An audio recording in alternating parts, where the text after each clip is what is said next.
اللہ تعالیٰ نے قرآن مجید فرقان حمید میں سورۃ الہود کی آیت نمبر 112 میں ارشاد فرمایا فاستقم کما امرت ومن تاب معک ولا تطغوا انہ بما تعملون بصیر۔ تو تم ثابت قدم رہو جیسا تمہیں حکم دیا گیا اور جو تمہارے ساتھ رجوع کرنے والا ہے، اور اے لوگو تم سرکشی نہ کرو، بے شک وہ تمہارے کام دیکھ رہا ہے۔ ناظرین محترم، ہوتا یہاں پر یہ ہے کہ اصل جو بھی ہم کام اسٹارٹ کرتے ہیں وہ ظاہری اسباب کی وجہ سے، لوگوں کے انوالومنٹ کی وجہ سے، یا ہماری کچھ غلطیوں کی وجہ سے وہ کام پائے تکمیل تک نہیں پہنچ پاتا۔ بیچ میں ہی کئی رکاوٹیں ایسی پیدا ہو جاتی ہیں کہ جو ہمیں اس کام کو دیر پا چلا نہیں سکتی، یا اس میں ہماری استقامت ختم ہو جاتی ہے۔ تو یاد رکھیں، اللہ تبارک و تعالیٰ نے بھی یہی ارشاد فرمایا ہے، تم ثابت قدم رہو، اللہ تمہیں دیکھ رہا ہے۔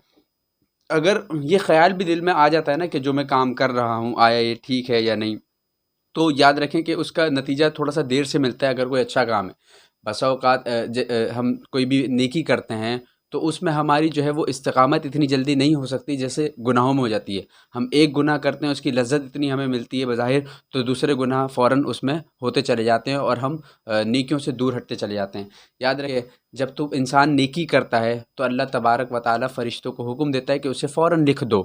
اور جب برائی کرنے کا ارادہ کرتا ہے تو اس میں تاخیر کرنے کا حکم دیا جاتا ہے کہ ہو سکتا ہے شاید یہ ارادہ چینج کر دے۔ تو اسی لیے ہمیں یہ کرنا چاہیے کہ اگر ہمارا کوئی نیکی کا ارادہ بنتا بھی ہے تو ہمیں چاہیے کہ اس میں سبقت لے جانی اور فوراً کر دینی، جیسے ہی ارادہ ہوا فوراً اس پہ امپلیمنٹ کر دینا ہے، اس کو زیادہ تاخیر نہیں کرنے، کیونکہ دل جو ہے وہ بدل جاتا ہے اور پھر نئے نئے خیالات جنم لینا شروع کرتے ہیں، تو پھر ان چیزوں سے دل ہٹ جاتا ہے۔ اور اسی طریقے سے اگر کوئی برائی کا ارادہ بنتا ہے تو فوراً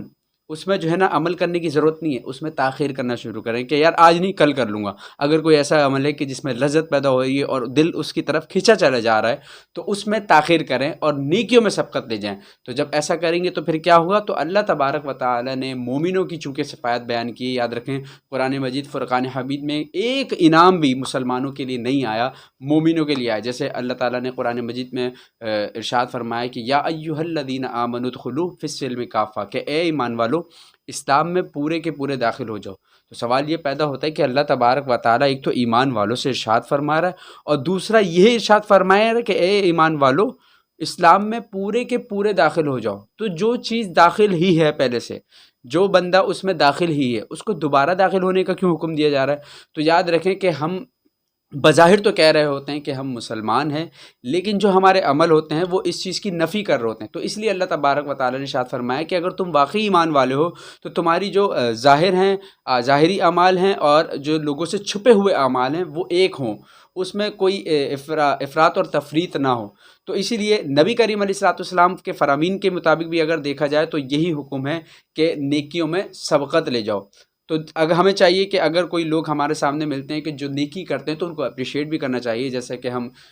بچوں ہمارے کوئی بھی ایسا نیک کام کر رہے ہوتے ہیں تو ہم جو ہے ان کو اپریشیٹ کرنا نہیں جانتے۔ تو یاد رکھیں، جب اپریشیشن نہیں ہوگی تو پھر بچہ جو ہے نا وہ بعض اوقات دل ہٹ جاتا ہے کہ یار کوئی تو کہہ ہی نہیں رہا اچھا ہے، تو پھر میں کرنا نہ کرنا ایک ہی برابر ہوتا ہے۔ تو جب کوئی کر رہا ہوتا ہے تو اسے اپریشیٹ کرنا چاہیں، اور لیکن اگر کوئی برائی کر رہا ہو تو اگر آپ روک نہیں سکتے تو کم سے کم دل میں ضرور برا جانے، اس کو اپریشیٹ نہ کریں۔ ہمارے معاشرے میں جو ہے، ہماری سوسائٹی میں بالکل ہمارا معاشرہ اس کے مخالف ہے۔ اگر کوئی نیکی کا کام کر رہا ہوتا ہے تو اسے نظر انداز کیا جاتا ہے، بلکہ اسے اور کہا جاتا ہے کہ یار ایک طرف تو تم نیکی کی دعوت دیتے ہو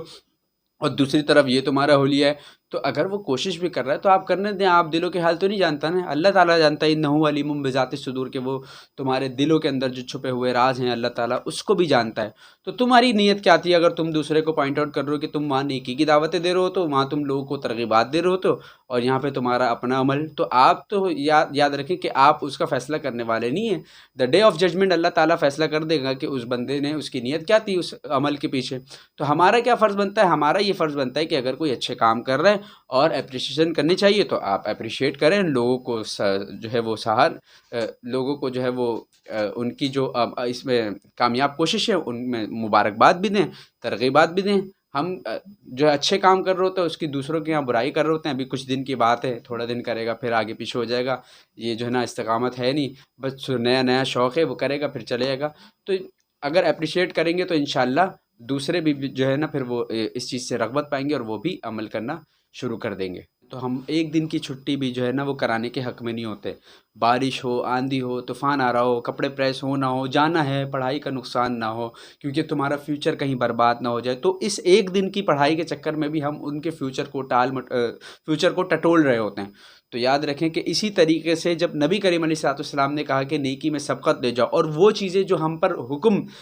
فرض کیے گئے، جس کا اللہ تبارک و تعالیٰ نے حکم دیا، اس میں تاخیر ہو جاتی ہے، تو ہم بظاہر بچوں کو بولتے بھی نہیں ہیں اور ان کو جو ہے اس چیز کی ڈانٹ ڈپٹ بھی نہیں کرتے، تو ہوتا کیا ہے کہ بچہ اپنے فیوچر کو لے کر، اپنے کریئر کو لے کر تو کانشیس ہو جاتا ہے، لیکن نماز اگر چھوٹ جائے اور اگر اللہ تبارک و تعالیٰ کے جو احکامات ہیں اس میں اگر دیر ہو جائے، تاخیر ہو جائے، تو اس